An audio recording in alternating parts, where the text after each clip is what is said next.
Is public domain content safe for podcast copyright? Have you ever wondered if using public domain content in your podcast is a safe choice? Let's break down what that means for your podcasting journey.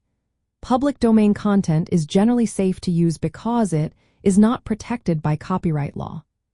This means you can use, reproduce, and share this content in your podcast without needing to ask for permission or pay any fees.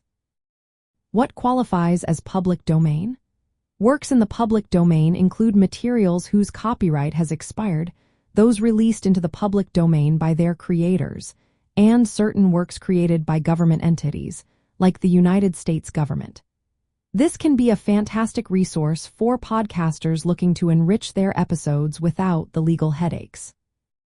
For example, you can use public domain music, literature, speeches, or historical recordings.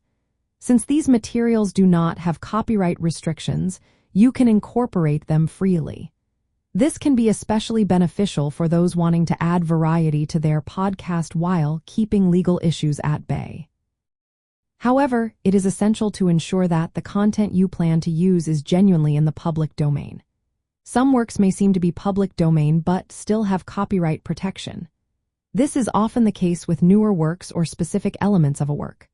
For instance, a musical composition might be in the public domain, but a specific recording of that composition may still be under copyright, requiring separate permission to use. Moreover, while public domain content is free to use, be aware that some podcast hosting platforms might have their own rules regarding such materials.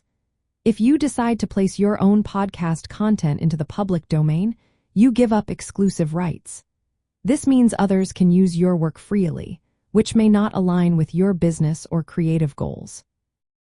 In essence, public domain content is safe for podcast use because it is not protected by copyright law. This allows podcasters to use it without needing permission or licenses. Just remember to confirm the public domain status of the content you want to use and consider the implications of releasing your own content as public domain. This way, you can navigate the podcasting world with confidence and creativity.